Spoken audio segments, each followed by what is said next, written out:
Can you beat Pokemon FireRed with only Mount Moon Pokemon? Upon logging in back to this channel, I immediately looked at some Pokemon challenge vids and came across Lapinito's video on this challenge. So I thought, why not do my own take on this challenge and see if I still got it after more than 4 years. For Pokemon from Mount Moon, we have Geodude, Paras, Clefairy, and the infamous Zubat. Here are the rules. Only Mount Moon Pokemon in combat. HM peeps can't battle. No items during battles, but held items are allowed. Sat battle mode, and we can't exceed the next gym's highest level Pokemon. Also, I made changes in the universal Pokemon randomizer like the starter and the lowercase Pokemon names. And since we have a trade evolution, I also turned on the Impossible Evos option. Future Larry here. I didn't know that turning on this option would also mean ignoring the national dex limits, so I might have made a mistake here. You'll see what I mean later. Alright, so we got that out of the way, it's time to start the game. As usual, I named the player Larry and my rival Jeff. Sloppinito started with Clefairy, so I decided to start off with Geodude and named him Dwayne. My rival then picked Squirtle, which is going to be quite challenging later on. After a quick battle, I went on to get Oak's parcel and then finally got the Pokédex. At level 8, I went on to battle my rival. It did take quite some time, but I eventually beat him with a lot of tackles. I then passed through Viridian Forest and Dwayne learned the move Rock Throw. Time for Brock. Dwayne powered through against his Geodude with just tackles, leaving us with 18 HP. However, I leveled up to 15 mid-battle. Maybe it's cheating, but oh well. I don't know, but I always feel uncomfortable when using low accuracy moves. Like, I can physically feel it in my gut. But I didn't have any choice since Rock Throw was the better option against this Onix. His tackle and bind combo was pretty scary, leaving us with 2 HP, but after a critical hit clutch Rock Throw, Brock was defeated and I finally got my first gym badge. We are now off to Mount Moon to catch the remaining members of our team. I caught the second member of the team, Zubat, which I then named Robert. Next was Paras, which I kinda had a hard time looking for and named him Sebastian. And finally on our way out, I caught the last member of the team, Clefairy, and named her Belle. We finally arrived in Cerulean City and after grinding some levels, I tested out my team against Misty. Sebastian handled Misty's Staryu even with Super Potion. Next up was Starmie. Sebastian managed to land Poison Powder and a couple Bullet Seeds. Even with the type advantage, Starmie overpowered us with Water Pulse. I then sent out Belle and finished it off with an accurate Mega Kick, giving us our second badge. I then took on my rival with a much stronger team. After beating his Pidgeot with a one-shot Rock Throw, Dwayne leveled up and was supposed to learn Self-Destruct but it didn't make him. Now, I never really had a chance to use Self-KO moves ever since I was a kid because I thought they were pretty useless. Future Larry here. Yeah, I just didn't know better. I swear, this type of move will save my butt later. Next up was Squirtle vs Sebastian. Squirtle's high SP defense made it a little bit of a challenge for Bullet Seed, so I added Poison and Leech Life to the combo, eventually beating the turtle. For Abra, I just stick with Sebastian and one-shot it with a measly Leech Life. Surprisingly, Leech Life and Poison Powder were strong against Rattata, beating him in 3 turns. And with that, we beat our rival Jeff. After fixing the Bell situation, I went on and defeated this Rocket Grunt and got the TM for Dig. And just a few more battles, Robert evolved into a Golbat, which was my first evolved Pokemon. Upon arriving in Vermilion City, I headed to SS Anne and battled my rival once more. I forgot to switch to Dwayne first, so I kinda wasted 1 turn, but it didn't matter as Dwayne was too tough and 1 Rock Throw was enough. With Wartortle, of course it had to be Sebastian even though Bullet Seed wasn't doing that much of a damage. Wartortle got paralyzed, giving me a chance to recover a bit and land the last Bullet Seed before Sebastian went down. I switched to Bell and hoped that Mega Punch would land with no problems, though it took 2 turns to beat Wartortle. For Raticate, I tried to use Minimize in hopes of dodging Hyper Fang, but it failed me twice until Bell fainted. I then set up Dwayne and beat him with a Magnitude Tackle finisher. Lastly, all it took was a simple Rock Throw to beat Jeff's Kadabra. I then took the HM for cut from the CSEC captain. Alright, it's time for Lieutenant Surge. For sure, Dwayne's gonna be the star of the show in this gym battle, right? I miscalculated Dwayne's XP, leveling him up to 25 and evolving into Graveler, which means, strictly speaking, I can't use him with the level 24 cap against Lieutenant Surge. So I went on to train the others for a bit and eventually Sebastian evolved into a Sebastian Pro. Time for Lieutenant Surge. I sent out Robert against his Voltorb and 3 bites were enough to beat it, but we're left with yellow HP. I thought of sacrificing Robert against Pikachu, but he surprisingly landed a critical bite, leaving the Surge to his last Pokemon, Raichu. All it took was 1 Shockwave, so I sent out my trump card, Sebastian. After he got paralyzed, Raichu got one-shot by Dig, giving us the 3rd badge. off to the next gym. Upon reaching Lavender Town, I immediately went on to battle my grieving rival. Pidgeotto was still no match for Dwayne even if the first rock slide missed. For War Turtle, Sebastian finally got his revenge as he started with Poison Powder and a barrage of Bullet Seeds, knocking down War Turtle.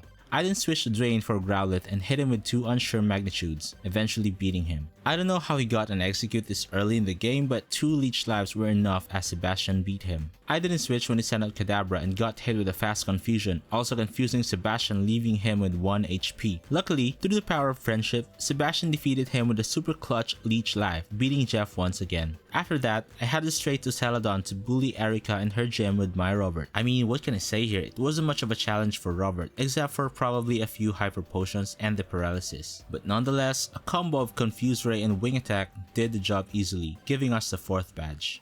I then went to Celadon's game corner and had the first encounter with Team Rocket's leader, Giovanni. There were no problems with his Onyx and Rhyhorn as Sebastian absolutely demolished them with a Spore Bullet Seed combo. For Kangaskhan though, I tried Belle's Brick Break but it wasn't strong enough given Belle's low attack, so I switched to Dwayne. She tried 2 Mega Punches, leaving Dwayne with red health, but the rock was just too tough and 2 Rock Slides finished the job. We then got the Sylph Scope, which means it was time to head back to Lavender Town. On the way, we gave the Thirsty Guard some tea, allowing us to enter Saffron, giving us access to the TM for Psychic. We did a bit of a side quest and went on for the Fighting Dojo, and this is where things kinda got complicated. Remember when I said I turned on the Impossible Evos option, ignoring the National Dex limits? Robert accidentally evolved into a Crobat at level 31. I didn't cancel the evolution because I forgot that Golbat evolves by friendship and should have only evolved when I got the National Dex. I know that this has given me quite an advantage due to its better stats, so I plan to compensate later on. Moving on, we calmed Cubone's mother, and upon battling the Rockets, I made Dwayne learn Rollout since I've been interested in that move for a long time. After saving Mr. Fuji from the Rockets, he then gave us the Poke Flute, allowing us to advance further into the story. Before taking on the cycling road, we got the HM for Fly from this not so secret house. I was kinda hesitating whether to make for Robert forget Wing Attack and learn Fly. In the end, I caught a Spearow, taught him Fly, and went back to Saffron as I decided to finish this area first. I entered Sylph Go, and ever since I was a kid, I've always remembered the order of the floors here. Go to 5th first to get the card key, go back to the 3rd to take a certain pod, and lastly, the only pod in the 7th where the rival is takes you to the final floor. I tried battling my rival here even though my team was quite underleveled, but to my surprise, they actually did pretty well. Pidgeot versus Dwayne, as usual, Rock beats Bird in 2 turns. However, since I used Rollout, I couldn't switch when I sent out Blastoise, so Dwayne fainted with a drop of water. I stand out Sebastian and did a Spore Bullet Seed combo, but I switched to Growlithe instead. I switched to Belle, infatuating and confusing him with Water Pulse, and eventually went down by hurting its own self. For Execute, I switched to my cheat Robert and opened with a Confuse Ray through the paralysis and finished him off with 2 leech lives. Next up was Alakazam. Future Sight was kinda scary, but Robert defeated him with a Bite Leech Life combo. Lastly, he sent out his Asleep Blastoise. Robert managed to do some damage before switching out to Belle, hoping for an effective shockwave. It wasn't enough as he woke up and sprayed some water on us, forcing us to switch. I thought Robert would be fast enough even with the paralysis, but Blastoise finished us off with a rapid spin. We were down to our last Pokemon, the GOAT, Sebastian. He got us to red health with 1 bite, but after 4 clutch sleep statuses, Sebastian managed to beat him with a barrage of Bullet Seeds even with a difference of 12 levels. After I defeated my rival, we headed straight to Giovanni for the Battle of Sylph. His Nidorino opened with a Horn attack while Dwayne hit him with a Magnitude 7. The second Magnitude was kinda playing with me as I hit with a Magnitude 4, only scratching Nidorino's yellow HP. But thankfully, the third one managed to beat him with a Magnitude 6. Next was Nidoqueen, and we luckily got a Magnitude 10, almost one-shotting the Queen and finished her off with Rock Slide. Next was Kangaskhan, where I tried Rollout but we got beat by a strong Mega Punch, so I switched to Sebastian just to make her fall asleep. I should have learned my lesson that Clefairy is a special attacker, not a break breaker. However, I started to question Giovanni's skills as a trainer. Kangaskhan was faster and we were left with 1 HP, and take note that she just hit us with 2 high power rages. Giovanni made Kangaskhan use Tail Whip, allowing Belle to prove to me that she could also brick break when the situation calls. But Giovanni wasn't the only unskilled trainer, as with his last Pokemon, Rhyhorn, I misclicked and chose Shockwave, which should have been a chance for a 1-hit Water Pulse. Belle went down, so I switched to Robert for some confusion, then tried to finish him off with Sebastian, but the plan didn't seem to work as Rhyhorn snapped out of its confusion and hit us with 2 Rock Blasts. Afraid that he might outspeed Sebastian, I switched back to Robert for another Confuse Ray but fainted in the process. We switched back to Sebastian and I was right.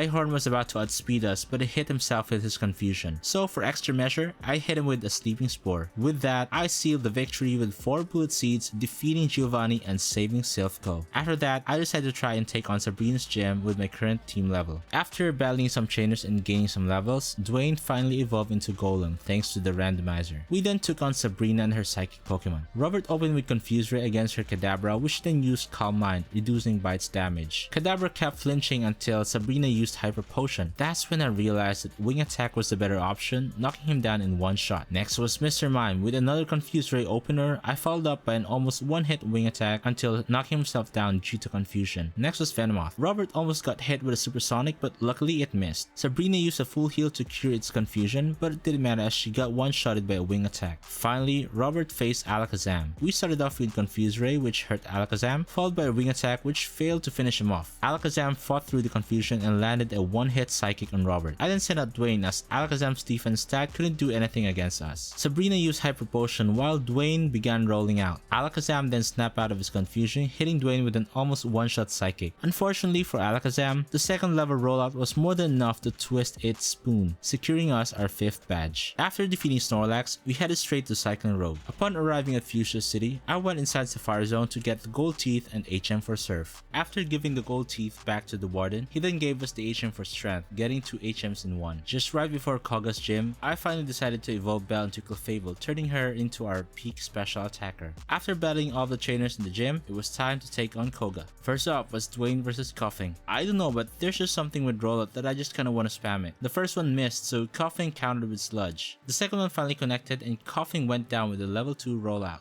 A level 3 rollout almost took out his Muk, but he was still able to inflict Toxic to Dwayne, poisoning him badly. Even though Koga used a Hyper Potion, it wasn't enough as a level 4 rollout finished off Muk. Next up was another Coughing. Even though the poisoning intensified, Coughing went down with a full power rollout. He then sent out his last Pokemon, a level 43 Weezing. Our rollout ended, so I went with another stack of rollout. He then hit us with Smoke Screen, lowering rollout's accuracy. A level 2 rollout still connected, leaving him with yellow HP and countering with Sludge. However, misfortune struck Dwayne as Toxic left us with 4 HP, and the third level rollout missed, allowing Weezing to finish us off with Tackle. Well, it didn't matter as I sent out Belle and obliterated the poisoned Pokemon with one Psychic, giving us our 6th badge. On to the next one. Upon arriving at Cinnabar Island, we headed out for the Pokemon Mansion to retrieve the secret key for Blaine's gym. After battling the trainers here, it was time to face Blaine. First up was Belle versus Growlithe. One Water Pulse almost knocked out Growlithe, giving him the chance to retaliate, but his Fire Blast missed. Blaine then used Hyper Potion, resetting the match. At this point, I didn't teach Belle Calm Mind, so I just used Cosmic Power for extra defense and hit him with another Water Pulse. He hit us with a critical Fire Blast, but Belle finished it off with Thunderbolt. For Ponyta, I started off with another Cosmic Power to raise more of Belle's defenses, making Ponyta's Fire Blast seem like an ember. I thought it would have been a one-shot, but Water Pulse left him with yellow HP, hitting us with another Fire Blast, which then burned Belle, leaving us with red HP. However, Belle finished the job with Thunderbolt before falling to a burn. Next up was Rapidash, and it was time for Dwayne to shine. He hit us with Fire Blast, while let Dwayne lose with Earthquake, beating him and forcing him to send out his ace and last Pokemon, Arcanine. He started off with a Fire Blast, and his Intimidate proved to be effective against Dwayne's Earthquake, failing to one-shot him. Blaine used another Hyper Potion while we followed up with Rock Slide. He then attacked with a Fire Blast, leaving Dwayne with red health. However, it was all in vain as Dwayne shook Arcanine back to his Pokeball, eventually defeating Blaine and giving us our 7th badge. After defeating Blaine, we fixed another build situation in the Sevi Islands, but let's skip that and move on to the final Kanto gym, Giovanni and his ground Pokemon. First up was Rhyhorn versus Sebastian, and Rhyhorn went down with Bullet Seed hitting twice. He sent out his second Rhyhorn, which I thought could have survived, but Sebastian's Bullet Seed hit thrice. For his Nidoqueen, she hit us with Body Slam while Sebastian landed Spore before I switched to Belle. Luckily, Nidoqueen was fast asleep, so we were able to set up Cosmic Power and hit her with Psychic. She then woke up and hit us with a low damage Earthquake, while Belle finished her off with another Psychic. Next up was Nidoking. Belle used another Cosmic Power to boost her defenses, while Nidoking used Earthquake but only did very little damage. We landed Psychic, leaving him with yellow HP while he countered with a critical Earthquake, leaving Belle with 7 HP. However, we were faster, so we finished him off with another Psychic. Lastly, he sent out Dugtrio, so I switched to Sebastian. He was faster, so he attacked us with an Earthquake as well. He followed up with Slash while Sebastian countered with Spore. In the next turn, Giovanni used a full heal on Dugtrio, waking him up while Sebastian used Growth, increasing our special attack. He then used Slash again to keep on damaging us while Sebastian managed to hit him with Bullet Seed for 3 times, finally defeating Giovanni and giving us our final badge. Only a few steps closer to reaching the Elite Four as we battled a rival one more time just before Victory Road. He started with Pidgeot while I sent out Bell. Pidgeot was a quicker one, hitting us with Wing Attack while Bell used Calm Mind. He then hit us with another Wing Attack while Bell landed an almost one-hit Thunderbolt. His third Wing Attack caused him to be infatuated as Bell finished it off with a Water Pulse. Rhyhorn was sent out next, but it was nothing as he easily fell to a single Water Pulse. And unfortunately for his Growlithe, the same thing happened the moment he stepped on the field. He then sent out Execute, which I didn't switch to Robert but got paralyzed by Stun Spore. Execute then charged up a Solar Beam, then we hit him with Toxic. The Solar Beam didn't do much damage upon hitting, so we were able to use Fly. In the second turn, we simply defeated him with a critical hit. Unfortunately, our paralysis allowed Alakazam to finish us with a one-hit Psychic. We then sent out Dwayne as he used Calm Mind, which was ineffective with our almost one-shot return. He tried to disable it but missed, so we finished it off with a devastating Earthquake. Lastly, he sent out Blastoise but decided to stick with Dwayne as he survived the first Water Gun and landed a critical hit Earthquake. With the second Water Gun, Dwayne fainted, so I had to switch to Bell and got extra as we used Calm Mind just before landing the final Thunderbolt. Our rival Jeff was finally defeated, signifying that we were ready to take on Victory Road. We then eventually reached the Indigo Plateau, the ultimate final test for our Mount Moon team. First up was Lorelei, Dugong vs Bell. I started with Calm Mind while she set up with a Veil with Safeguard. I then attacked with Thunderbolt, leaving just the right amount so she wouldn't use Full Restore as Dugong countered with Ice Beam. It didn't do much damage, so we finished her off with another Thunderbolt. For Cloyster, she managed to protect herself in the first Thunderbolt but failed and fainted with the second one. For Slowbro, she was too tough with one Thunderbolt, then she used Amnesia. I figured Lorelei was going to use Full Restore, so I switched to Sebastian and used Spore, followed by a Slash.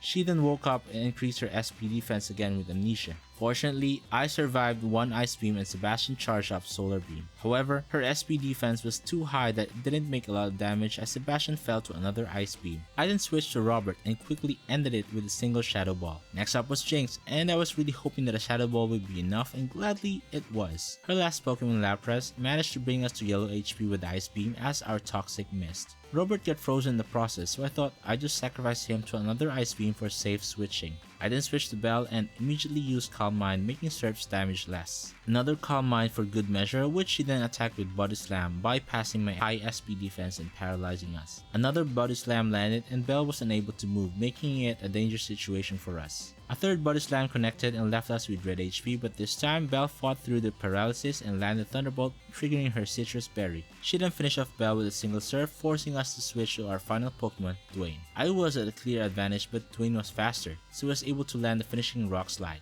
Lorelei was defeated and we were on to our next challenge, Bruno. Bell started off with a one-hit Water Pulse against his first Onix. Next up was Hitmonchan. Bell wasn't able to defeat him in one go, so Hitmonchan managed to hit us with Sky Uppercut. In the next turn, Bell made sure to finish him with a one-hit Psychic. For Hitmonlee, I instantly switched to Robert and got hit with a chip damage Brick Break. We then used Fly and managed to finish him off in one try. Next up was Machamp, where we immediately confused him and followed up with Toxic. He then snapped out of confusion but missed a Rock Tomb, allowing us to use Fly. Unfortunately, the odds weren't in our favor as Robert missed and got his speed reduced with Scareface. In the next turn, Machamp fell down with another attempt of Fly. Next up was his last Pokemon, Onix, so I switched to Sebastian but got hit by Double Edge multiple times. Luckily, after charging up Solar Beam, his Onix went down, finally defeating Bruno. Our next challenge was Agatha with her Ghost and Poison Pokemon. First up was Robert vs Gengar. Even though Gengar spammed Double Team, Robert's Fly Shadow Ball combo was still able to connect, easily defeating him. For her Hunter, one Shadow Ball was more than enough. For her other Gengar, I quickly hit him with Confuse Ray, making him hit himself and followed up with a one-shot Shadow Ball. For Golbat, I immediately switched to Dwayne and instantly finished her off with one Rock Slide. Her final Pokemon Arbok, even with Intimidate, quickly fell to one Earthquake, finally defeating Agatha. We were finally down to the last member of the Elite Four, Lance. I forgot to switch the Bell beforehand, so I had to do it mid-battle, allowing his Gyarados to hit us with Dragon Rage twice before our Red Health Thunderbolt connected. Lance used Full Restore, then Bell used Calm Mind to build up the next Thunderbolt. He was faster, so he hit us with another Dragon Rage, but then Bell landed another Thunderbolt, defeating Gyarados. Next up was Aerodactyl, where he quickly attacked with Hyper Beam, but luckily Bell survived with 4 HP and landed a Thunderbolt. I forgot that he needed to recharge after that Hyper Beam, so I switched to Dwayne. I was visibly frustrated with that wrong move, but it worked well in the end as Ancient Power didn't do much and Dwayne finished him off with one Rock Slide. For Dragonair, I set up Rollout, then he got protected by Safeguard's Veil. A second rollout landed, leaving him on red HP, then he countered with Dragon Rage. Lance didn't use a full restore here, so a third rollout finished off Dragonair. A second Dragonair was sent out and a level 4 rollout quickly defeated him. His last Pokemon Dragonite managed to hit us with one outrage, but unfortunately for him, he got one shot by a level 5 rollout, finally defeating Lance. It was time to face off against the champion of the Kanto League. Here goes the battle against our rival Jeff. The final showdown between Dwayne and Pidgeot. Pidgeot was faster, so he immediately lowered the attack with Feather Dance, then Dwayne countered with Rock Slide, leaving him with half HP. Pidgeot then used Aerial Ace as I tried to set up rollout, leaving him with red HP. Jeff withdrew Pidgeot and switched to Rhydon as our rollout missed. I quickly switched to Belle and got her speed lowered by Rock Tomb. We used Calm Mind to increase our special attack, then Rhydon attacked with another Rock Tomb, once again lowering our speed. Unfortunately, Belle went down with a single Earthquake before even landing Water Pulse. I switched to Dwayne and countered with Earthquake as well, leaving him on red HP. He then used Rock Tomb to lower his speed as well, then Jeff used Full Restore. After that, Dwayne landed Earthquake twice, defeating Rhyhorn. With Blastoise, I immediately switched to Sebastian and got hit by Hydro Pump, leaving us with half HP. His second Hydro Pump missed, then Sebastian tried Giga Drain, though it didn't do much. He then withdrew Blastoise and sent out Arcanine, whom we landed Spore with. We then switched to Dwayne and began setting up Rollout. The second rollout missed and Arcanine woke up, attacking us with Flamethrower. Dwayne didn't give up and we used another rollout, then he kept attacking us with Flamethrower. We were both at yellow HP as I finished him with a critical level 2 rollout. He then sent out Blastoise and tried to use Hydro Pump but missed. I thought we could successfully land a level 3 rollout, but even Dwayne missed the attack. I switched to Sebastian hoping we could disable him or deal some damage, but we were too slow and got defeated by 2 Hydro Pumps. Robert came to the rescue and landed Toxic. Then Blasted boosted its water moves with Rain Dance. Robert then used Confuse Ray in hopes of disabling him and chipping away at his HP. He kept on prolonging the battle by using Fly, and at some point his Citrus Berry kicked in. The Fly attack finally landed, leaving him with red HP. If he managed to fight through the confusion and beat Robert, it would have been a worthy sacrifice, but luckily, Blastoise knocked himself out due to confusion. For his Alakazam, we didn't hesitate as Robert landed a one-hit Shadow Ball, easily defeating the Spoon Pokemon. Next up was Exeggutor, and thankfully, the Sleep Powder missed as I easily beat him with 2 Shadow Balls. He then sent out his last Pokemon, the Red Health Pidgeot. Jeff used Full Restore while I misclicked with Shadow Ball, rendering the turn useless. I fixed my play and used Confuse Ray, but Pidgeot fought through and lowered my accuracy with Sand Attack. But it didn't matter as we were still able to land Toxic. Pidgeot got hurt by Poison while lowering our accuracy once again. We then risked it all with a 2-turn Fly while Pidgeot's poisoning got worse. The Fly attack landed, and at the same time, Pidgeot was defeated by Confusion and Intense Poisoning. Jeff, our rival and the champion, was out of usable Pokemon. We finally beat the Elite Four and the champion, which means we finally beat Pokemon FireRed only Mount Moon Pokemon. Or did we? IRL, it wasn't until completing the game that I learned that Golbat can only evolve into Crobat once you get the National Dex. Like I said, I want to make things fair, so I kept playing until I got the rematch with the Elite Four and my rival. This will be the ultimate challenge for my Mount Moon team as we will be facing everyone in their final forms. First up was Lorelei. Belle tanked everything that was thrown at her with Calm Mind, from Dugong's Ice Beam just until Jinx's Sweet Kiss, where we switched to Dwayne and got hit with Ice Beam. We were left with 14 HP, but we managed to beat Jinx with a single Rock Slide. Last one was Lapras, and this was when I finally appreciated self-damaging moves like Explosion, where with just 14 HP, Dwayne dragged Lapras with him as he fainted, finally defeating Lorelei. Next up was Bruno. For his Steelix, I sent out Dwayne and used Earthquake. He then countered with Iron Tail and used Full Restore. Dwayne then managed to take 2 turns and defeated him with 2 Earthquakes. For Hitmonchan, I switched to Robert and got hit by Sky Uppercut, which didn't do much, allowing me to use Fly. Once it landed, Hitmonchan was gone in 1 hit. The same thing happened with Hitmonlee as he got knocked out with 1 Fly as well.